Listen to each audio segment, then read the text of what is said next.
পরিস্থিতিটা প্রথমে খুব প্রভাব ফেলেছিল মনের উপর। কারণ আর 5 মিনিট আউ আছে, একথা জেনে গেলে পৃথিবীর কঠোরতম চাউর মানুষও বিচলিত হবে। তবে মানুষের সহ্য হয় না এমন জিনিস পৃথিবীতে নেই। তাছাড়া আমাদের এই উদ্বেগ স্বাভাবিক হলেও সত্যি কথা বলতে কি অযৌক্তিক। কারণ সুরক্ষিত কোনো বাড়ির জানালার নিচে দুজন পুলিশ পাহারা রেখেও তো আমরা বলতে পারি না পর মুহূর্তে কী ঘটবে, কবে মারা যাব এও জানি না আমরা। তাই অযথা উদ্বিগ্ন হয়ে কী লাভ। দুপুর 2টোয় অন্ধকারের গহ্বরে রওনা দিয়েছিলাম আমরা। 5 ঘন্টা পর 7টায় পালা শেষ হলো গুড ও অ্যামসলো পোগাসের। এবার সামনে বসলেন স্যার হেনরি, পেছনে আমি। ওরা দুজন শুয়ে ঘুমিয়ে পড়ল। ভালোই ভালোই কেটে গেল প্রথম 3টে ঘন্টা। ভেবে অবাক হলাম এখানকার বাতাস এত সতেজ আছে কিভাবে। হ্রদের পানি নিশ্চয় যথেষ্ট বাতাস বয়ে আনে এই সুড়ঙ্গের ভেতর। হাল ধরে 3 ঘন্টা বসে থাকার পর আবহাওয়ায় একটা পরিবর্তন লক্ষ্য করলাম। ক্রমেই গরম হয়ে উঠছে সুড়ঙ্গের বাতাস। প্রথমে আমল দিইনি, কিন্তু 8 ঘন্টার মধ্যেই গরম অনেকটা বেড়ে গেল। স্যার হেনরির কাছে জানতে চাইলাম ব্যাপারটা কি তিনিও টের পেয়েছেন, নাকি এটা শুধুই আমার কল্পনা। টের পেয়েছি, জবাব দিলেন তিনি। আমার তো মনে হচ্ছে টার্কিশ বাত নিচ্ছি। এই সময়ে ফোঁস করতে করতে জেগে গেল অন্যান্যরা। গা থেকে টেনে নামাতে লাগলো কাপড়। অ্যামসোলোপোগাসকে অবশ্য এসব ঝামেলায় যেতে হলো না। একটা মোচা ছাড়া ওর পরনে আর কিছু নেই। গরম বাড়তে বাড়তে একসময় দম বন্ধ হবার জোগাড় হলো। ঘেমে নিয়ে উঠলাম আমরা। কেটে গেল আরও 8 ঘন্টা। এখন আমরা পুরোপুরি ন্যাংটো, কিন্তু তাতেও কোনো লাভ হচ্ছে না। সুড়ঙ্গটা যেন নরকের পাশের কোনো ঘর। পানিতে একবার হাত দিয়েই প্রায় চিৎকার করে সরিয়ে নিলাম হাতটা। পানি ফুটছে। থার্মোমিটারে দেখলাম 123 ডিগ্রি। পানির উপর থেকে ঘন বাষ্পের একটা মেঘ উঠছে। আর্তনাদ করে আলফোন্সো বলল, নরকের ভেতর ঢুকে পড়েছি আমরা। কথাটা একেবারে মিথ্যে নয়। স্যার হেনরি বললেন, খুব ভূগর্ভস্থ কিছু লাভার পাশ দিয়ে যাচ্ছি আমরা। তার কথাটা অনেকটা যুক্তিযুক্ত। ঘাম বেরোনো বন্ধ হয়ে গেল আমাদের। শরীরের ঘাম বুঝি শেষ হয়ে গেছে। চিত হয়ে শুয়ে পড়লাম আমরা, কিন্তু কেনটাও হয়ে উঠেছে গরম কয়লার মতো। এরপর কিছুক্ষণ চলার পর বাঁক নিল নদীটা। হঠাৎ বিস্মিত চিৎকার দিয়ে উঠলেন স্যার হেনরি। তাকাতেই সুন্দর ভয়ঙ্কর একটা দৃশ্য চোখে পড়ল। প্রায় আধ মাইল সামনে নদীটার মাঝখান থেকে কিছুটা বাঁদিকে পানি ফুঁড়ে বেরিয়ে গেল 90 ফুট মতো চওড়া বিশাল একটা আগুনের থাম। 50 ফুট লাফিয়ে উঠে ছাদে আঘাত হানল থামটা। তারপর 40 ফুট ব্যাস নিয়ে নেমে এলো অগ্নিরাশিগুলো পূর্ণ প্রস্ফুটিত একটা গোলাপের পাপড়ির মতো। এখনো 500 গজ দূরে থাকা সত্ত্বেও দিনের মতো আলোকিত হয়ে উঠেছে গুহাটা। মাথার প্রায় 40 ফুট উপরের ছাদটা পরিষ্কার দেখা গেল। পানিতে ধুয়ে ঝকঝকে হয়ে আছে। কালো পাথরের মাঝে মাঝে লম্বা শিরার মতো ফুলে আছে আকরিক। তবে ওগুলো কি ধাতু বুঝতে পারলাম না।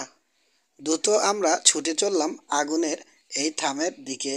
কেনটাকে ডানে রাখুন, কোয়ার্টার মেইন ডানে রাখুন, চেঁচিয়ে উঠলেন স্যার হেনরি, এবং মিনিট খানেক পরে জ্ঞান হারিয়ে পড়ে গেলেন মুখ থুবড়ে। আলফোন্স ইতিমধ্যেই জ্ঞান হারিয়েছে। এবার হারালো গুড। মরার মতো পড়ে রইল ওরা। বাকি শুধু আমি আর আমসলো পোগাস। দেখতে দেখতে 50 গজের মধ্যে চলে গেল কেন। হাতের উপর ঝুঁকে পড়ল বিশাল দেহি জুলুটার মাথা। বলে, এখন আমি একা, সম্পূর্ণ একা, ঠিকমতো নিঃশ্বাস নিতে পারছি না। কড়াইয়ের মতো তেতে উঠেছে পাথরের ছাদ। ক্যানোর কাঠ প্রায় জ্বলছে। বাঁকতে শুরু করেছে মরা রাজহাঁসের পালক। ওই কুঁকড়ে গেল, তবু হাল ছাড়লাম না আমি। এখন হাত পা ছেড়ে দিলে আগুনের থামের 3-4 গজের মধ্যে চলে যাবে কেনটা। করুণ মৃত্যুবরণ করতে হবে আমাদের। কেনটা যেন ওই জায়গাটাকে যতখানি দূর দিয়ে সম্ভব পাশ কাটাতে পারে, সেজন্য দাঁতে দাঁত চেপে আঁকড়ে রইলাম দাঁতটা। কোটর থেকে যেন ছুটে বেরিয়ে যাবে চোখ দুটো। এখন পাতা বন্ধ করলেও দেখা যাচ্ছে ওই ভয়ঙ্কর দৃশ্য। মাথার উপর নরক ভেঙে পড়ার মতো গর্জন ছাড়ছে ওটা। চারপাশ ঘিরে টকবক করে ফুটছে পানি। কেটে গেল আরও 5টা সেকেন্ড। জায়গাটা পেরিয়ে এলাম আমরা। গর্জনটা এখন পেছনে। এবার আমিও জ্ঞান হারিয়ে ফেললাম। জ্ঞান ফেরার পর মনে হলো ঠান্ডা বাতাস যেন ঝাপটা মারছে মুখে। অতি কষ্টে চোখ খুললাম। চারপাশ এখনো অন্ধকারে ঢাকা, কিন্তু দূরে অনেকটা উপরে যেন আলোর একটা আভাস পেলাম। কেনটা আপন ইচ্ছে চলেছে ভাটির দিকে। কেনর উপর ছড়িয়ে পড়ে আছে ন্যাংটো দেহগুলো। ওরা কি মারা গেছে, ভাবলাম আমি। ভয়ঙ্কর এই জায়গায় কি আমি একেবারেই একা? আমি জানি না। বুকটা ফেটে দিতে চাইছে তৃষ্ণায়। পানিতে হাত দিয়ে আবার চিৎকার ছেড়ে টেনে নিলাম হাত। উল্টো পিঠের প্রায় সব চামড়া উঠে গেছে। তাই পানি এখানে বেশ ঠান্ডা হলেও ঝুলনি শুরু হয়ে গেছে হাতে। কয়েক পাইনট পানি খেলাম ঢকঢক করে, ছিটিয়ে দিলাম সারা গায়ে। শুষ্ক আবহাওয়ার পর ইটের দেয়াল যেমন বৃষ্টি শুষে নেয়, আমার শরীর তেমনি শুষে নিল পানি। কিন্তু পোড়া জায়গাগুলো খুবই যন্ত্রণা করছে। এবার পানি ছিটিয়ে দিতে লাগলাম সাথীদের গায়ে। ওদের নড়াচড়া দেখে আনন্দে নেচে উঠল মনটা। প্রথমে নড়ে উঠল আমসলো পোগাস, তারপর অন্যান্যরা। আকণ্ঠ পানি খেলো ওরা। তারপর কাপড় গায়ে দেওয়ার জন্যে ব্যস্ত হয়ে উঠলাম সবাই। ওই নরক থেকে বেরিয়ে এখানকার বাতাসই যথেষ্ট ঠান্ডা মনে হচ্ছে। কাপড় পরতে পরতেই কেনর বাঁ দিকটা আমাদের দৃষ্টি আকর্ষণ করালো গুড। ফুসকার মতো পড়েছে কাঠের উপরে, পুড়েও গেছে কোথাও কোথাও। গুড বলল, শহরে নৌকা হলে প্রত্যেকটা তক্তা আলাদা হয়ে যেত, পানি ঢুকে পড়তো ভেতরে। কিন্তু একটা মাত্র বড় গাছ কেটে তৈরি করা হয়েছে এই কেন। এর ধারগুলো প্রায় 3 ইঞ্চি এবং তলা 4 ইঞ্চি পুরু। ওই অগ্নিশিখাটার কোনো কারণ আর খুঁজে পাইনি আমরা। তবে মনে হয় নদীটার নিচে দূর আগ্নেয়গিরির সাথে সংযোগ রক্ষাকারী কোনো সুড়ঙ্গ পথ আছে। সেই পথেই বেরিয়ে এসেছে আগুনটা। সম্ভবত মেফিটিক গ্যাসের বিস্ফোরণজনিত কোনো ব্যাপার। কাপড় পরা হতেই প্রথমে পরীক্ষা করতে বসলাম আসলে এখন আমরা আছি কোথায়। উপর দিকে যে আলোটা চোখে পড়েছে ওটা আসলে আকাশের। সুতরাং এখন আমরা আর ভূগর্ভে নেই, কিন্তু দুপাশে অন্তত 2000 ফুট খাড়া পাথুরে দেয়াল।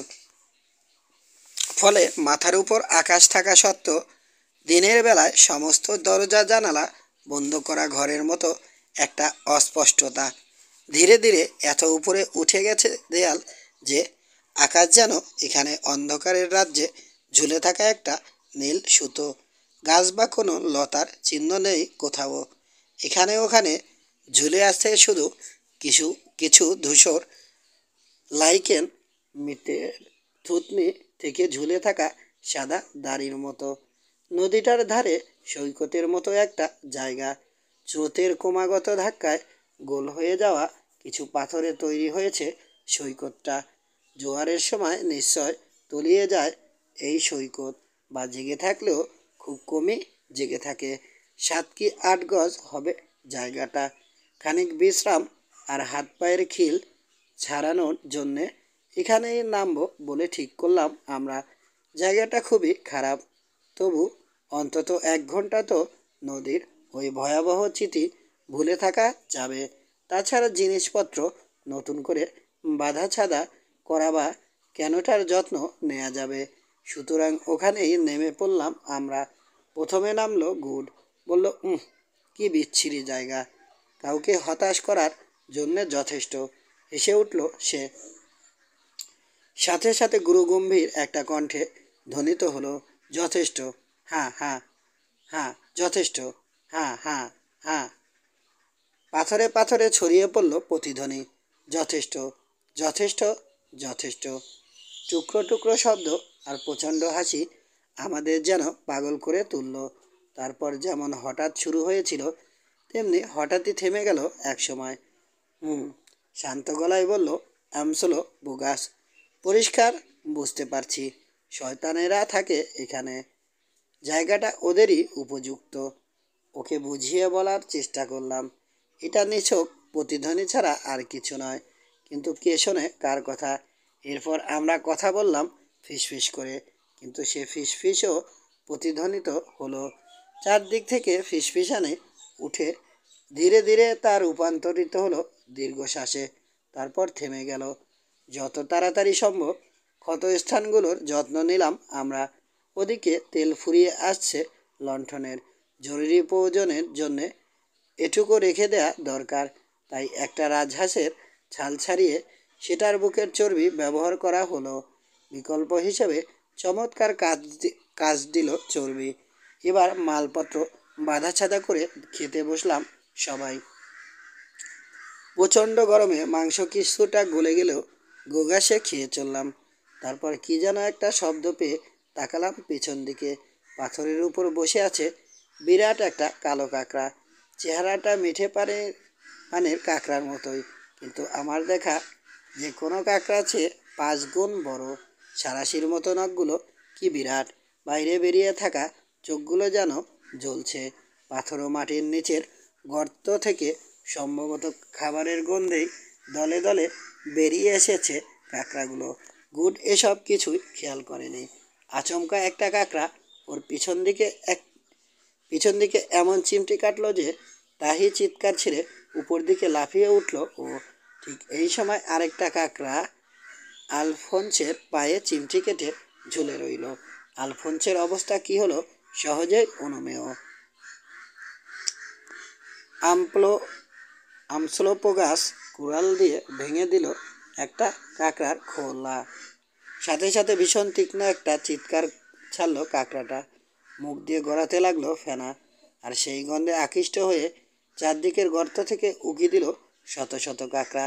বাইরে যারা ছিল তারা যেই দেখলো কাঁকড়াটা আহত হয়েছে, সাথে সাথে ঝাঁপিয়ে পড়ল দেউলে লোকের উপর ঝাঁপিয়ে পড়া পাওনাদারদের মতো। টুকরো টুকরো করে ফেললো ওরা কাঁকড়াটাকে। তারপর লম্বা নখে চেপে ধরে খেতে লাগলো টুকরোগুলো। হাতের কাছে যা কিছু পাওয়া যায় তাই নিয়ে আমরা লড়তে লাগলাম দানবগুলোর বিরুদ্ধে। আহত হয়ে মুখ দিয়ে ফেনা ছাড়া আর অন্য কাঁকড়াগুলোর তার উপর ঝাঁপিয়ে পড়ে তাকে টুকরো টুকরো করে খেয়ে ফেলা, এই বীভৎস দৃশ্য দেখতে দেখতে গা মাথা গুলিয়ে উঠল। মাঝে মাঝে চিমটি খেয়ে আমাদেরও মাংস তুলে নেওয়ার উপক্রম করলো ওরা। ঘৃণা উদ্রেককারী এই দৃশ্য একবার দেখলে জীবনের শেষ দিন পর্যন্ত ভোলা সম্ভব নয়। এখনই রওনা না দিলে কিন্তু আমাদের মাথা পর্যন্ত এখানে রেখে যেতে হবে, বলল গুড। আমরাও আর দেরি করলাম না। ক্যানোটাকে ঠেলে কোনো রকমে পানিতে নামিয়ে লাফিয়ে লাফিয়ে উঠে পড়লাম। পেছনে তখনও চিৎকার করছে কাঁকড়াগুলো। ভীষণ দুর্গন্ধ ভেসে আসছে ওদের ফেনায়। লড়াইয়ে আমরা যে পরাজিত হয়েছি তাতে কোনো সন্দেহ নেই। এরাই হলো এখানকার শয়তান। সমস্যার সমাধান করার ভঙ্গিতে বলল আমস্লোপোগাস। অন্যের কথা জানি না, কিন্তু আমি মনে মনে প্রায় সায় দিয়ে ফেললাম ওর কথায়। এখন কি করতে হবে? ভাবলেশ শূন্য কণ্ঠে জানতে চাইলেন স্যার হেনরি। সম্ভবত ভেসে যেতে হবে, জবাব দিলাম আমি। এবং সত্যিই ভেসে চলল কেন? কখন দিন পেরিয়ে নামলো রাত, বোঝা গেল না। অবশেষে একটা মাত্র তারার দিকে দৃষ্টি আকর্ষণ করলো গুড।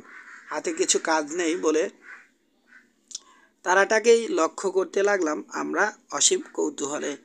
একসময় সেই তারাও দৃষ্টির আড়াল হয়ে নেমে এলো নিকষ অন্ধকার। সেই সাথে কানে এলো পরিচিত একটা ঝিরঝির শব্দ। আবার সুরঙ্গে। লণ্ঠনটা তুলে ধরে গুঁইয়ে উঠলাম আমি। হ্যাঁ, কোনো সন্দেহ নেই, লণ্ঠনের আলোয় পরিষ্কার দেখা যাচ্ছে ছাদ। আবার শুরু হলো বিপদ ও আতঙ্কের সুদীর্ঘ আরেকটা রাত। ধীরে ধীরে কাটতে লাগলো সময়। তখন রাত প্রায় 3টে। ক্যানোর সামনে দণ্ড হাতে আমসোলোপোগাস, পেছনে আমি।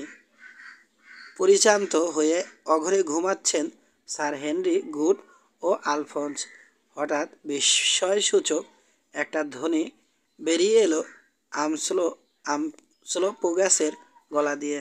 পর মুহূর্তেই যেন আলাদা হয়ে গেল দুটো ডাল। বুঝতে পারলাম ঝুলে থাকা ঝোপ আর লতার মধ্যে দিয়ে চলেছে আমাদের কেন।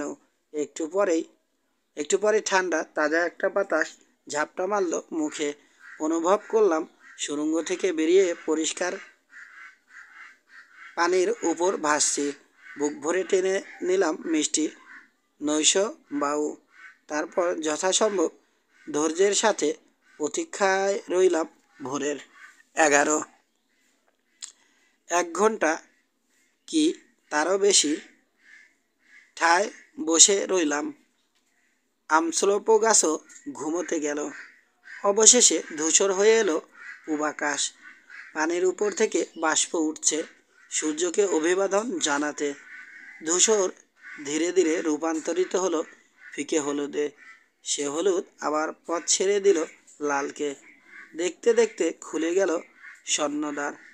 দীপ্ত পদক্ষেপে প্রবেশ করল সূর্য। লক্ষ লক্ষ আলোক বর্ষা তাড়িয়ে দিল রাতের শেষ বিন্দুটুকু। জন্ম নিল নতুন দিন। নদীর উপরের ভারী কুয়াশা বিলীন হয়ে গেল সূর্যলোকে। দেখলাম স্বচ্ছ নীল পানির উপর ভাসছে আমাদের কেন। তীরের চিহ্ন চোখে পড়ল না। 8 কি 10 মাইল দূরে হ্রদের প্রান্ত ঘিরে মাথা উঁচিয়ে আছে খাড়া পাহাড়। সন্দেহ নেই এই পাহাড়ের ভেতরের কোনো পথেই খোলা জায়গায় বেরিয়ে এসেছে ভূগর্ভস্থ নদীটা। এবার ঘুম ভাঙল আমসোলোপোগাসের। পানির উপরে কি যেন একটা দেখিয়ে দিল সে। জিনিসটা সাদা। কেনটা কাছে নিয়ে যেতে দেখা গেল উপর হয়ে ভাসছে একটা মানুষের দেহ। এত সুন্দর সকালের পক্ষে খুবই খারাপ একটা দৃশ্য। কিন্তু আমসোলোপোগাস বৈঠা দিয়ে দেহটা উল্টে দিতে দৃশ্যটা হয়ে গেল আরও খারাপ। লাশটা আমাদের সেই আশকারিটার। 2 দিন আগে ওকে পিছে ফেলে এসেছি আমরা, অথচ ঠিকই চলে এসেছে চোতের টানে। নিশ্চয় আগুনের থামটার স্পর্শ লেগেছিল দেহে। একটা হাত কুঁকড়ে এতটুকু হয়ে গেছে। পুড়ে গেছে সমস্ত চুল। মরার পূর্ব মুহূর্তে যে ভীতির ছাপ পড়েছিল চেহারায়, এখনও তা ফুটে আছে স্পষ্ট। আমার আতঙ্ক মুছে দেওয়ার জন্যেই যেন ধীরে ধীরে ডুবতে শুরু করলো লাশটা। পূর্ব নির্ধারিত গন্তব্যে পৌঁছে যেন অবসর নিতে যাচ্ছে। আসলে উল্টে দিতেই হয়তো বেরিয়ে গেছে শরীরের গ্যাস। স্বচ্ছ পানিতে ফেদমের পর ফেদমে লাশটার নেমে যাওয়া পরিষ্কার দেখতে পেলাম আমরা। শেষমেশ একেবারে তলায় গিয়ে থেমে গেল লাশটা। লম্বা সারি ধরে উঠে এলো উজ্জ্বল বুদবুদ। খুব গম্ভীর মুখে লাশটার নেমে যাওয়া দেখল আমসোলোপোগাস। ও আমাদের পিছু নিয়েছিল কেন জানতে চাইল সে। লক্ষণটা শুভ নয়। মাকু মাজন, হেসে উঠল সে। রাগত্ব চোখে তাকালাম ওর দিকে। এই ধরনের অস্বস্তিকর কথা শুনতে ভালো লাগে না। এসব কথা যারা ভাবে তাদের উচিত কথাগুলোকে অন্তরেই রেখে দেয়া। এই সময় ধীরে ধীরে জাগতে লাগলো অন্যান্যরা। নিজেদের খোলা আকাশের নিচে আবিষ্কার করে খুব খুশি হলো তারা। তারপর আবার দেখা দিল সেই চিরচরিত প্রশ্ন, কি করা হবে এখন? প্রথমে মেটাতে হবে খিদে। খাবার বলতে তো আছে আর কয়েক টুকরো শুকনো মাংস। সুতরাং সর্বসম্মতিক্রমে সিদ্ধান্ত হলো যেতে হবে তীরে। কিন্তু যাব কি করে? খারাপ আহারগুলো ছাড়া তো আর কিছু চোখে পড়ছে না। যাই হোক, আমাদের বাঁদিকে জলচর পাখিদের ক্রমাগত উড়াউড়ি দেখে আন্দাজ করা হলো নিশ্চয়ই ওরা তীরের কোথাও খাবার খেয়ে দিনটা কাটাতে যাচ্ছে রোদে। সুতরাং ওরা যে দিক থেকে উড়ে আসছে সেদিকেই ঘুরিয়ে দেওয়া হলো ক্যানোর মাথা। ইতিমধ্যে বাতাস ওঠায় কম্বলের পাল খাটালাম আমরা। তারপর ঝাঁপিয়ে পড়লাম অবশিষ্ট মাংসগুলোর উপর। পরে রোদের টলটলে পানিতে গোসল ছেড়ে পাইপ ধরিয়ে বসে ভাবলাম, দেখা যাক এবার কি ঘটে। ঘণ্টাখানেক ধরে এগিয়ে চলেছে কেন, দূরবীন দিয়ে দিগন্ত পর্যবেক্ষণ করছে গুড। হঠাৎ উল্লাসিত চিৎকার দিয়ে বলল, মাটির দেখা পেয়েছে সে। পানির রং বদলে যেরকম হচ্ছে তাতে মনে হয় কোনো নদীর উৎসমুখের দিকে এগিয়ে চলেছি আমরা। এই সময় আমাদের চোখে পড়ল বিরাট একটা সোনালি গম্বুজ। আবার কথা বলে উঠল গুড। অদ্ভুত একটা দৃশ্য ধরা পড়েছে দূরবীনে। ছোট্ট একটা পালতোলা নৌকা এগিয়ে আসছে এদিকেই। খানিক পরে খালি চোখেই দেখা গেল নৌকাটা। বেশ একটু অবাক হলাম আমরা। এখানকার অধিবাসীরা পাল তোলার কৌশল জানে, অর্থাৎ সভ্যতার পরশ কিছুটা হলেও পেয়েছে। কয়েক মিনিটের মধ্যেই পরিষ্কার বোঝা গেল নৌকাটায় যে বা যারা আছে দেখতে পেয়েছে আমাদের। একটু ইতস্তত করলো নৌকাটা, তারপরই দ্রুত এগিয়ে এলো। 100 গজের মধ্যে আসতে দেখলাম ওটা ক্যানোর মতো নয়, অনেকটা ইউরোপীয় ধাঁচের আকৃতির পক্ষে পালটা যেন বেশি বড়। কিন্তু নৌকার চেয়ে তার আরোহীদের দেখে বেশ অবাক হলাম আমরা। একজন পুরুষ ও একজন নারী, দুজনেরই গায়ের রং প্রায় আমাদের মতো সাদা। অবাক বিস্ময়ে মুখ চাওয়াচাওয়ি করলাম আমরা, যেন কোথাও কিছু গোলমাল হয়েছে। কিন্তু সন্দেহেরও তো কোনো অবকাশ নেই। ওদের সাদা রংটা অবশ্য খুব একটা সুন্দর নয়, অনেকটা স্প্যানিশিয়ার বা ইতালীয়দের মতো। তাহলে এতদিন ধরে যা শুনেছি তা সত্য, গুজব নয়। শুধু তাই নয়, শ্বেতাঙ্গ সেই জাতিকে আমরা আবিষ্কারও করেছি এইমাত্র। আনন্দের আতিশয্যে পরস্পর হ্যান্ডশেক করতে লাগলাম আমরা। গুজবের সেই শ্বেতাঙ্গ মানুষ এখন একেবারে চোখের সামনে। পুরুষটির স্বাস্থ্য মোটামুটি ভালো, কালো সোজা চুল, মুখমণ্ডল বুদ্ধিদীপ্ত, পরনে বাদামি কাপড়ের হাতছাড়া ফ্যানেলের শার্টের মতো একটা পোশাক ও একটা কিলোট। ডান হাতে ও বাঁ পায়ে হলুদ ধাতব বালা, আমার মনে হলো সোনা। মেয়েটির মুখ বেশ মিষ্টি, বড় বড় চোখ, কোঁকড়ানো বাদামি চুল, পরনে হাঁটু ঝুলের একটা অন্তর্বাস, তার উপরে 4 ফুট চওড়া 15 ফুট লম্বা একটা ফালি কাপড়। শরীরের চারপাশে পেঁচিয়ে পেঁচিয়ে বা কাঁধের উপর দিয়ে সামনে এসে শেষ হয়েছে কাপড়টা। সামনের অংশটুকু রঙিন। পরে জেনেছিলাম এই নীল, লাল বা অন্যান্য রং পরিধানকারিনীর সামাজিক অবস্থান নির্দেশ করে। ডান বাহু ও স্তন খোলা বললেই চলে। পোশাকটা বেশ শোভন, বিশেষ করে এই এখনকার মতো পোশাকের অধিকারিণী যদি হয় যুবতী ও সুন্দরী। এসব দেখার একটা বিশেষ চোখ আছে গুডের। হা করে চেয়ে রইল সে, আমিও। পোশাকটা খুবই সাধারণ, কিন্তু খুবই কার্যকর।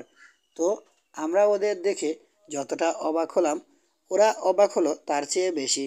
পুরুষটি অবশ্য বেশ ভয়ও পেয়েছে, তাই প্রথমে কাছে না এসে আমাদের ক্যানোটার চারপাশে চক্কর মারল কিছুক্ষণ। অবশেষে নৌকাটাকে কাছে এনে কথা বলল। ভাষাটা বেশ নরম হলেও তার এক বর্ণ আমরা বুঝলাম না। পরে একে একে একে ইংরেজি, ফরাসি, Latin, Greek, German, Zulu, Dutch, Kukuana, এমনকি আদিবাসীদের কিছু আঞ্চলিক ভাষা বলে গেলাম আমরা, কিন্তু কোনো লাভ হলো না। বোঝার পরিবর্তে বরং আরও হতভম্ব হয়ে গেল মেয়েটি। কিন্তু এক দৃষ্টে দেখছিল আমাদের, আর আই গ্লাসের ভেতর দিয়ে কড়া চোখে তাকিয়ে গুডো যথাসম্ভব জবাব দিচ্ছিল এই সৌজন্যের। মেয়েটির ভাবসাবে মনে হচ্ছিল সব বাদ দিয়ে ওর চোখের কাজটাই যেন তার পছন্দ হয়েছে সবচেয়ে বেশি। আমাদের কথা কিছুই বুঝতে না পেরে নৌকা ঘুরিয়ে তীরের দিকে রওনা দিল ছেলেটি। নৌকাটা যখন আমাদের কেন অতিক্রম করছে, তখন হঠাৎ এক কাণ্ড করে বসলো গুড। চট করে মেয়েটির সামনে বাড়িয়ে দিল একটা হাত। আমরা ভাবলাম রেগে যাবে মেয়েটি, কিন্তু সেরকম কিছুই ঘটল না। গুডের হাতে চুমো খেলো সে, এবং এই সৌজন্য ফেরত দিতে এক মুহূর্ত দেরি করলো না গুড। যাক, বললাম আমি, এখানকার মানুষ বোঝে, এরকম অন্তত একটা ভাষা খুঁজে পাওয়া গেল। হুম, বললেন স্যার হেনরি। যে ভাষায় কথা বললে গুডের চেয়ে ভালো দোভাষী আর পাওয়া যাবে না। গুডের এসব ছেলে মানুষই আমার ভালো লাগে না, তাই আলোচনার মোড়টা ঘুরিয়ে দিলাম। বললাম, পরিষ্কার বোঝা যাচ্ছে কিছুক্ষণের মধ্যেই দলবল নিয়ে ফিরে আসবে ছেলেটা, সুতরাং ওদের কিভাবে অভ্যর্থনা জানানো হবে সে ব্যাপারে এখনই সিদ্ধান্ত নেওয়া দরকার। অর্থাৎ ওরা কিভাবে আমাদের অভ্যর্থনা জানাবে, এই তো, বললেন স্যার হেনরি। কোনো কথা বলল না গুড। মালপত্রের নিচে থেকে টেনে বের করলো চৌকোনা একটা টিনের বাক্স। অভিযানের শুরু থেকেই বাক্সটা ওর সাথে আছে, কিন্তু অনেক জিজ্ঞেস করেও জানতে পারিনি ওটার ভেতরে আসলে আছে কি। রহস্যময় ভঙ্গিতে শুধু জবাব দিয়েছে, বাক্সটা একদিন খুব কাজ দেবে। কি করতে চাও তুমি গুড, জানতে চাইলেন স্যার হেনরি। পোশাক পরতে। আপনি কি চান নতুন একটা দেশে আমি এইভাবে হাজির হই? নিজের ধুলো মেখে জীর্ণ হওয়া জামা কাপড়ের দিকে ইঙ্গিত করলো সে। কোনো জবাব না দিয়ে ওর কার্যকলাপ লক্ষ্য করতে লাগলাম আমরা। আলফোন্সকে দিয়ে চুল ও দাড়ি ছাটিয়ে নিল সে। হাতের কাছে গরম পানি ও সাবান পেলে বোধ হয় সেবই করে ফেলতো দাড়িটা। এরপর সে বলল, আমাদের সবার গোসল করা উচিত। রোদের সাঁতার কেটে ফিরে এলাম আমরা। রোদে বসে গা শুকাতে লাগলাম। অবাক চোখে আমাদের এসব কাণ্ড দেখতে লাগলো আলফোন্স ও আমসলো পোগাস। এবার বাক্স খুলে ঝকঝকে একটা সাদা শার্ট বের করে আনলো সে। তারপর এক একটা কাগজের ভাঁজ খুলে বের করে আনতে লাগলো এক একটা পোশাক। শেষমেশ দেখা গেল ওটা রয়্যাল নেভির কমান্ডারদের পোশাক।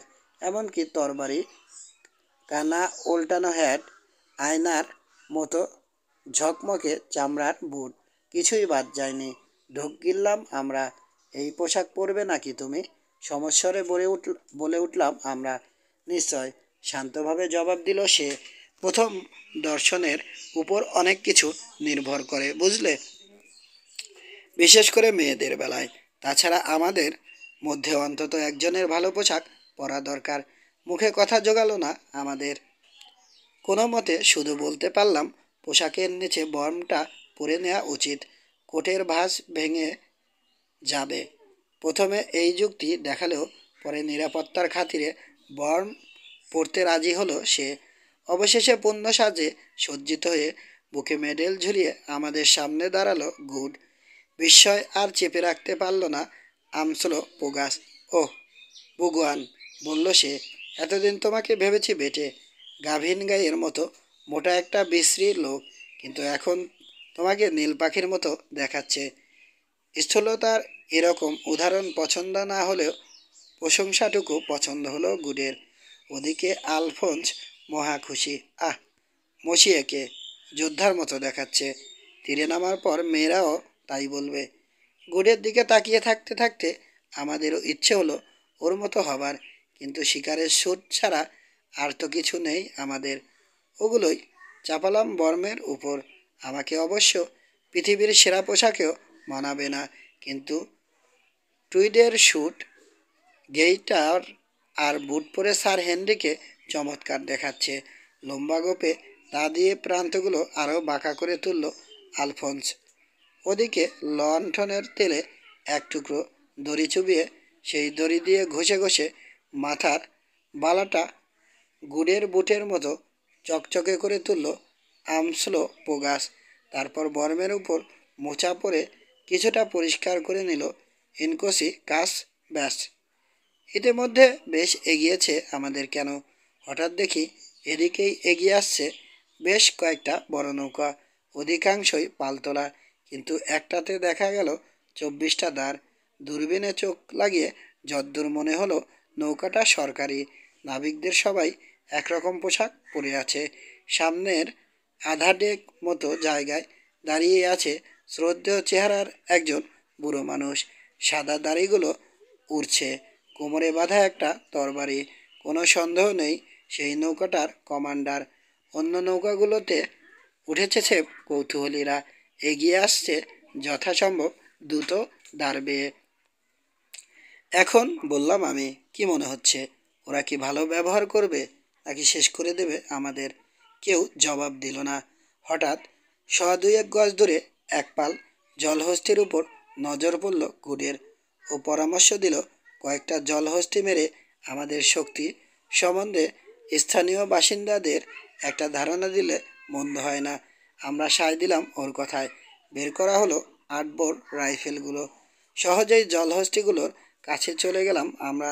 বিশাল প্রাণীগুলো ভুস করে ডুবে যাচ্ছিল, আবার ভেসে উঠছিল কয়েক গজ দূরে গিয়েই। একটা বড় মদ্দা, একটা মাদি আর দুটো বড় বাচ্চা। নৌকাগুলো যখন আর 500 গজ মতো দূরে, প্রথম গুলিটা করলেন স্যার হেনরি। দু চোখের মাঝখানে ভারী বুলেটের ধাক্কা খেয়ে তৎক্ষণাৎ মারা গেল বড় দু বাচ্চার একটা। পেছনে রক্তের লম্বা একটা ধারা রেখে ডুবে গেল সেটা। এবার একসাথে গুলি করলাম আমি ও গুড। আমি মাদি, গুড মদ্দাটাকে।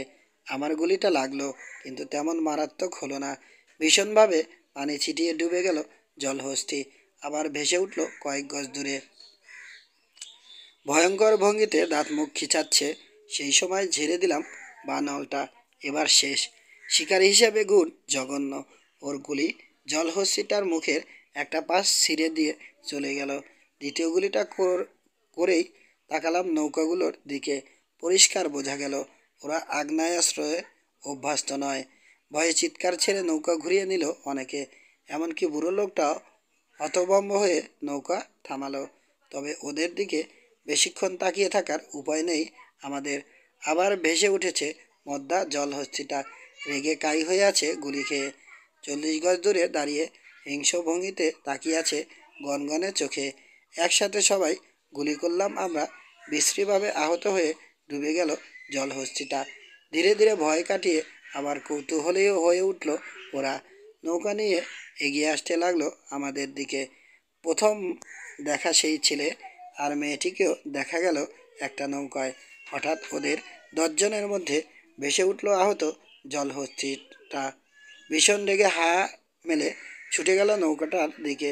চিৎকার দিয়ে উঠল মেয়েটি। তাড়াতাড়ি নৌকা সরিয়ে নিয়ে যাবার চেষ্টা করলো ছেলেটি, কিন্তু পারল না। পরিষ্কার দেখতে পেলাম ওটার লাল চোয়াল আর ঝকঝকে দাঁত। এক কামড়ে নৌকার বিরাট একটা অংশ ভেঙে ফেললো সে।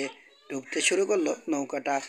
পানিতে পড়ে চোতের সাথে লড়তে লাগলো ওরা, কিন্তু আমরা কিছু করার আগেই প্রকাণ্ড হা মেলে জানোয়ারটা তেড়ে গেল মেয়েটির দিকে। ভয়ঙ্কর চোয়াল দুটো জোড়া লাগতে যাচ্ছে। এমন সময় আমি গুলি করলাম ওটার মুখ গহ্বরের মধ্যে। গড়াতে শুরু করলো জলহস্তিটা। নাক দিয়ে গল গল করে বেরিয়ে আসছে রক্ত। সামলে ওঠার আগেই আমার অন্য নলের গুলিটা কণ্ঠনালীর পাশে লেগে চিরতরে ঠান্ডা করে দিল ওকে। তৎক্ষণাৎ ডুবে গেল বিশাল দেহটা। এবার আমরা ছুটলাম মেয়েটিকে উদ্ধার করতে। লোকটি ইতিমধ্যেই সাঁতরে গিয়ে উঠেছে আরেকটা নৌকায়। চারপাশ ঘিরে থাকা মানুষগুলোর চেঁচামেচির মধ্যে মেয়েটিকে আমরা টেনে তুললাম ক্যানোতে। আতঙ্কে একেবারে সিটিয়ে গেছে মেয়েটি, কিন্তু আহত হয়নি। নৌকাগুলোর আরোহীদের উত্তেজিত ভঙ্গিতে কথা বলাবলি করতে দেখে বোঝা গেল পরবর্তী করণীয় সম্বন্ধে আলোচনা চলছে। ওদের সিদ্ধান্ত আমাদের বিপক্ষেও যেতে পারে ভেবে আর এক মুহূর্ত দেরি না করে আমরাই এগিয়ে চললাম ওদের দিকে। কেন সামনে দাঁড়িয়ে হ্যাট দুলিয়ে দুলিয়ে সবাইকে অভিবাদন জানাতে লাগলো গুড। মুখে লেগে আছে শান্ত কিন্তু বুদ্ধিদীপ্ত একটা হাসি। বেশিরভাগ নৌকায় পিছিয়ে গেল, দু একটা রয়ে গেল সাহস করে। ওদিকে এগিয়ে এলো বড় নৌকাটা। দেখলাম আমাদের, বিশেষ করে গুড ও অ্যামসোলোপোগাসের দিকে চেয়ে কমান্ডারের মুখে ফুটে উঠেছে বিস্ময় মেশানো সম্ভ্রম। প্রথম যে লোকটিকে দেখেছিলাম তার মতোই পোশাক, আর শুধু রংটা বাদামির বদলে ঝকঝকে সাদা, তাতে লাল পাড়। কিলোট ও হাত পায়ের সোনার বালা দুটো একই রকম। দাঁড় টানা লোকগুলোর পরনে শুধু কিলোট, কোমরের উপর থেকে শরীরটা নগ্ন। হ্যাট খুলে মাথা ঝুঁকিয়ে নিখুঁত ইংরেজিতে কুশল জিজ্ঞাসা করলো গুড। জবাবে ডান হাতের প্রথম দুটো আঙুল তুলে ঠোঁটের উপর আড়াআড়ি কিছুক্ষণ ধরে রইল বৃদ্ধ। এটাই বুঝি এখানকার অভিবাদনের রীতি। এরপর নরম গলায় মন্তব্য করার ভঙ্গিতে কি যেন বলল সে। কাঁধ মাথা ঝাঁকিয়ে বোঝানোর চেষ্টা করলাম তার কথা আমরা বুঝতে পারছি না। তারপর চুপচাপ দাঁড়িয়ে রইলাম। খুব খিদে পেয়েছিল আমার। মুখ হা করে ভেতরটা দেখিয়ে পেট ঘষতে শুরু করলাম। এই ইঙ্গিত সহজেই বুঝতে পারল বৃদ্ধ। দুটো উপর নিচে মাথা নাড়তে নাড়তে বন্দরের দিকটা দেখিয়ে দিল সে। দাড়িদের একজন পাকানো একটা দড়ি ছুঁড়ে দিল আমাদের দিকে। ইঙ্গিতে ক্যানোটাকে বাঁধতে বলল ওদের নৌকার সাথে। কাজটা করার পর বড় নৌকাটার পিছে পিছে দ্রুত ছুটে চলল ক্যানো। অন্য নৌকাগুলো রওনা দিল বন্দর অভিমুখে। মিনিট 20 মধ্যে বন্দরের প্রান্তে পৌঁছে গেলাম। অনেক লোক এখানে জড়ো হয়েছে আমাদের দেখতে। সবার গায়ের রং প্রায় একরকম, তবে কারো কারো চেহারা অন্যের চেয়ে ভালো। মেয়েদের মধ্যে কেউ কেউ খুবই ফর্সা। নদীটা একটু বেঁকে গেছে এখানে। নৌকা বাঁক নিতেই অস্পষ্ট আনন্দধ্বনি বেরিয়ে এলো আমাদের মুখ থেকে। তীর থেকে প্রায় 500 গজ দূরে খাড়া 200 ফুট উঠে গেছে একটা গ্রানিটের দেয়াল।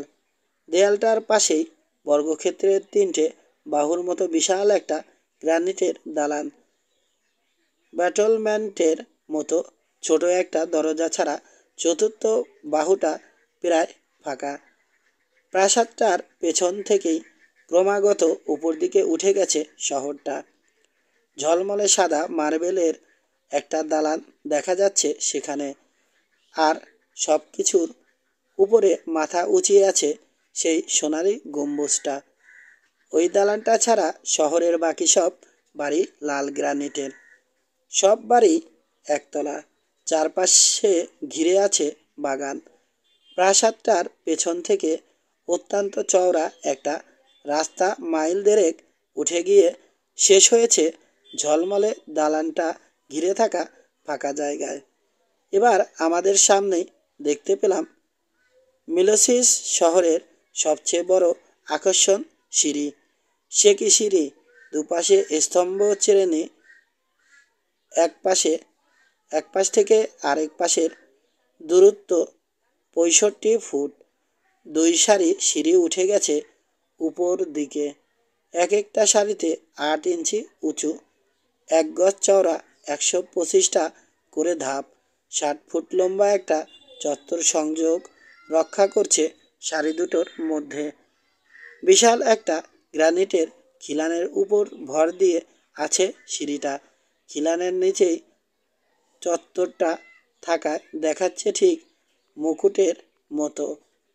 এই খিলানের পাশ থেকেই উঠে গেছে আরেকটা ঝুলন্ত খিলান। এমনটা আর কোথাও দেখিনি। এক প্রান্ত থেকে আরেক প্রান্তের দূরত্ব হবে 300 ফুট। খিলানের বক্রতা 500 ফুট। এরকম একটা সিঁড়ি তৈরি করতে পারলে পৃথিবীর যে কোনো মানুষ গর্ববোধ করবে। পরে আমরা জানতে পারি তৈরি করতে গিয়ে 4বার ব্যর্থ হয় সিঁড়ির কারিগরেরা। সমাপ্ত অবস্থায় 300 বছর থাকার পর অবশেষে এসে হাজির হয় যুবক একজন ইঞ্জিনিয়ার রাডেমাস। সিঁড়িটা শেষ করার ব্যাপারে জীবন বাজি ধরে সে। কাজ সম্পন্ন করতে পারলে সে পাবে রাজকন্যা, আর যদি না পারে সিঁড়িটা যে পর্যন্ত উঠেছে সেখান থেকে তাকে ছুঁড়ে ফেলে দেওয়া হবে নিচে। কাজ শেষ করার জন্যে তাকে সময় দেওয়া হয় 5 বছর, সেই সাথে প্রচুর পরিমাণ শ্রমিক ও প্রয়োজনীয় সামগ্রী। 3বার খিলান গড়ল সে, 3বারই ভেঙে পড়ল। চতুর্থবারেও যখন সে টের পেল পতন অবশ্যম্ভাবী, ঠিক করলো পরদিন ভোরে বিসর্জন দেবে জীবন। কিন্তু রাতে অপূর্ব সুন্দরী একটা মেয়ের স্বপ্ন দেখলো সে। মেয়েটি এসে তার কপালে হাত রাখলো, আর সাথে সাথে সে যেন বুঝতে পারল কোন কৌশলে শেষ করতে হবে কাজটা। সুতরাং পরদিন সকাল থেকে একেবারে নতুন পদ্ধতিতে কাজ শুরু করলো সে। এবারে সম্পূর্ণ হলো সিঁড়ি, এবং তার মেয়াদি 5 বছরের সর্বশেষ দিনটিতে রাজকন্যাকে নিয়ে ওই সিঁড়ি বেয়ে এসে প্রাসাদে গিয়ে উঠল। অদ্ভুত এই চিঠিটা ধরে রাখতে স্বপ্নের অনুকরণে মূর্তি গড়ালেন তিনি। মূর্তিতে দেখা যায় শুয়ে আছে একজন পুরুষ, আর তার কপাল ছুঁয়ে আছে অনিন্দ সুন্দরী এক নারী। প্রাসাদের বড় হলঘরে রাখা হয় এই মূর্তি, আজ পর্যন্ত সেখানেই আছে সেটা। তো রাজকন্যার উত্তরাধিকার সূত্রে সেই একদিন রাজা হলো, আর তারাই স্থাপন করলো চু ভেন্ডি বংশ। 12, নৌকা গিয়ে থামলো সিঁড়িটার প্রায় গোড়ায়। নিজে নেমে আমাদেরও নামতে বলল বৃদ্ধ ভদ্রলোকটি। আমরা সবাই নামলে আরেকবার ঠোঁটে আঙুল রেখে অভিবাদন জানালো সে। তারপর আমাদের পিছু নিয়েছিল যে জনতা, চলে যেতে বলল তাদের। সবশেষে কেন থেকে নামলো সেই মেয়েটি, চুমো খেলো আমার হাতে, হয়তো প্রাণ রক্ষা করার সৌজন্য স্বরূপ। আমার পর গুডের হাতে চুমো খাবার জন্যে যাচ্ছে, এমন সময় তাকে নিয়ে গেল সেই ছেলেটি। দাঁড়িদের অনেকে আমাদের মালপত্রগুলো নিয়ে উঠে গেল সিঁড়ি বেয়ে। বৃদ্ধ ভদ্রলোকটি এমন একটা ইঙ্গিত করলো যার অর্থ হয় ভয় নেই, মাল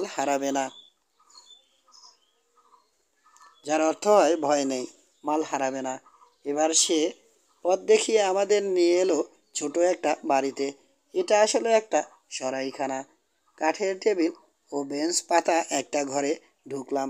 আমাদের বেঞ্চে বসে পড়তে ইশারা করলো সে। দ্বিতীয় ইশারার অপেক্ষায় আর রইলাম না, আমরা ঝাঁপিয়ে পড়লাম টেবিলে সাজানো খাবারগুলোর উপর।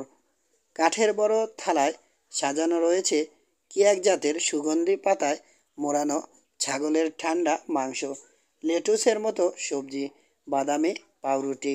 মশক থেকে শিঙের তৈরি মগে ঢেলে দেওয়া হলো রেড ওয়াইন।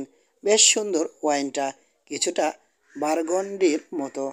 20 মিনিট পর যখন ওখান থেকে উঠলাম, মনে হলো নতুন জীবন ফিরে পেয়েছি। আমাদের খাবার পরিবেশন করলো সুন্দরী দুটো মেয়ে। এদের পোশাকও আগে দেখা মেয়েগুলোর মতোই। আসলে এটাই এখানকার জাতীয় পোশাক। তবে পেটিকোটের পার্থক্য এদের বর্তমান অবস্থা নির্দেশ করে। যেমন পেটিকোটটা ধবধবে সাদা হলে বুঝতে হবে মেয়েটি কুমারী। যদি পেটিকোটের সাদা রঙের প্রান্ত ঘেঁষে সোজা লাল ডোরা থাকে তাহলে কারো প্রথমা স্ত্রী, বাঁকা লাল ডোরা থাকলে দ্বিতীয়া বা অন্যান্য স্ত্রীদের একজন, আর কালো ডোরা থাকলে বিধবা। কোমরের উপরের টোগার রঙের ও পার্থক্য আছে। সামাজিক মর্যাদা অনুসারে সেগুলোর রং ধবধবে সাদা থেকে গাঢ় বাদামি। পুরুষদের শার্ট বা টিউনিকেও এমনি রঙের বিভিন্নতা আছে।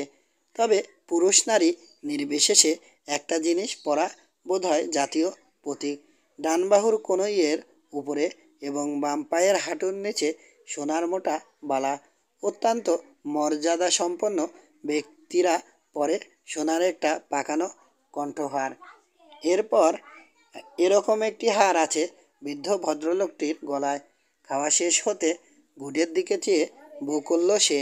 পোশাকের বাহাদুরিতে ওকেই নিশ্চয় আমাদের দলপতি মনে করেছে। তার পিছু পিছু আমরা এলাম সিঁড়ির কাছে। এক মুহূর্ত দাঁড়ালাম কালো মার্বেলের প্রকাণ্ড দুটো চমৎকার সিংহ দেখার জন্যে। এই ভাস্করটিও রাডে মাসের। এবার আমরা উঠতে লাগলাম সিঁড়ি বেয়ে। ওটার সৌন্দর্য দেখে মনে হলো যদি কোনো ভূমিকম্প একে ধ্বংস করে না ফেলে তাহলে সহস্র বছর ধরে বংশ পরম্পরায় মানুষ শুধু এর প্রশংসাই করে যাবে। যে আমসলো পোগাস অবাক হওয়া মর্যাদা হানিকর মনে করে সে পর্যন্ত জানতে চাইল সিঁড়িটা মানুষের তৈরি করেছে নাকি শয়তান। শুধু আলফোন্স মন্তব্য করলো, সিঁড়িটা ভালোই, তবে দুপাশের স্তম্ভগুলো গিলটি করলে আরও ভালো লাগতো। প্রথম সোয়াশেও প্রথম সোয়াশো ধাপ উঠে মাঝের চত্বরটাতে থামলাম আমরা। চারপাশের প্রায় সব দৃশ্যই দেখা যাচ্ছে এখান থেকে। আবার শুরু হলো সিঁড়ি ভাঙা। অবশেষে পৌঁছালাম সিঁড়ির মাথায়। তিনটে ছোট ছোট প্রবেশদ্বার সেখানে। তৃতীয়টা দিয়ে ঢুকে কালো মার্বেলের 10টা সিঁড়ি পেরোতে পাওয়া গেল প্রাসাদের দেয়ালে বসানো একটা দরজা। কাঠের এই দরজাটা ঢেকে দেওয়ার জন্যে আবার রয়েছে একটা ব্রোঞ্জের দরজা। কাছে যেতেই খুলে গেল দরজাটা। ভেতরে ত্রিফলা একটা ভারী বর্শা ও একটা তরবারিতে সজ্জিত একজন প্রহরী। তরবারিটা ঠিক মিস্টার ম্যাকেঞ্জির কাছে দেখা তরবারিটার মতো।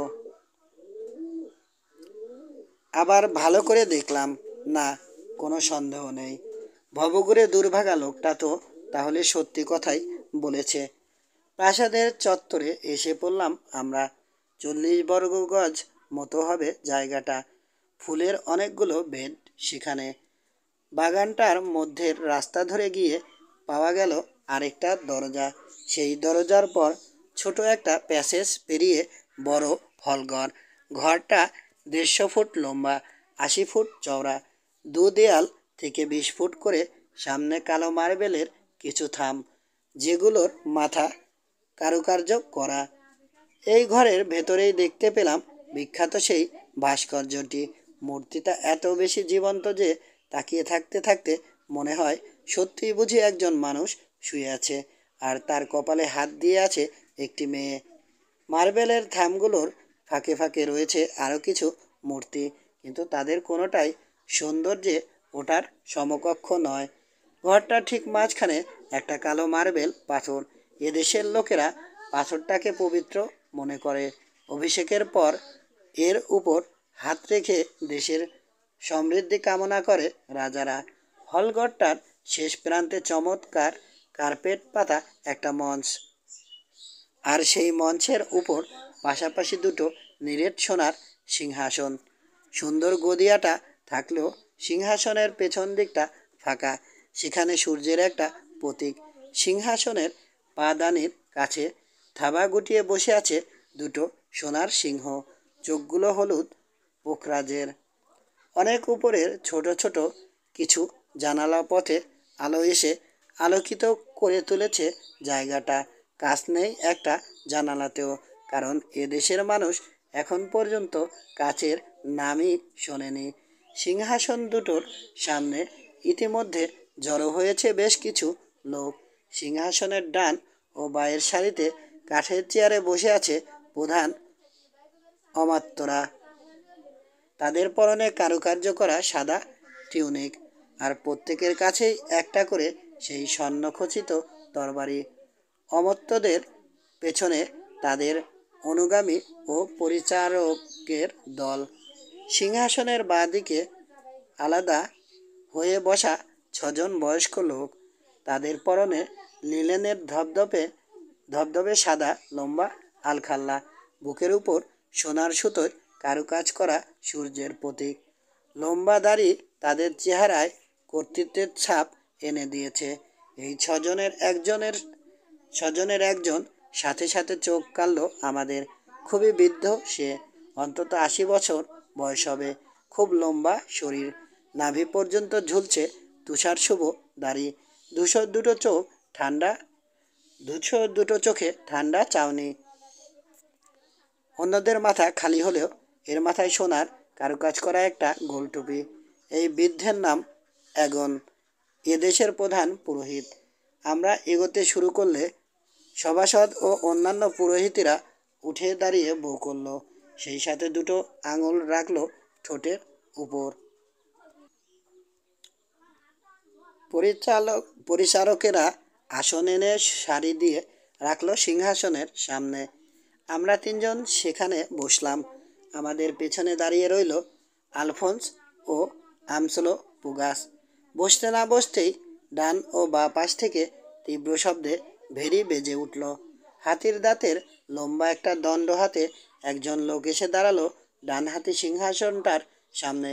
গলা ফাটিয়ে কি সব বলার পর কথা শেষ করলো তিনবার নাইলে কথা বলে।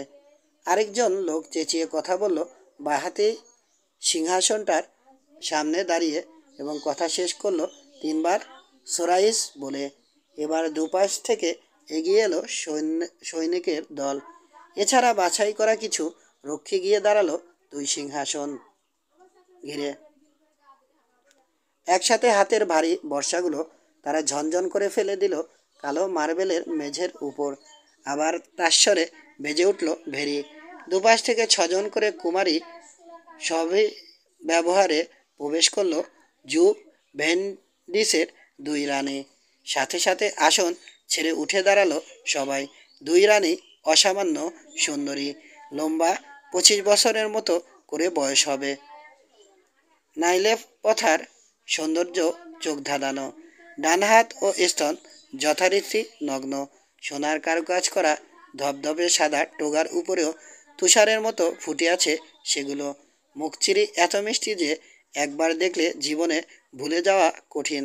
হাতির দাঁতের মতো ভুরু কিছুটা ঢেকে দিয়েছে কোঁকড়ানো থোকা থোকা সোনালি চুলের গুচ্ছ। তার নিচে একজোড়া ধূসর গভীর চোখ। ঠোঁটজোড়া সামান্য বেঁকে আছে কিউপিডের ধনুকের মতো। সমগ্র চেহারার উপর ছড়িয়ে আছে অবর্ণনীয় একটা স্নেহশীল ভাব, আর কমনীয় রসবোধের একটা চিহ্ন।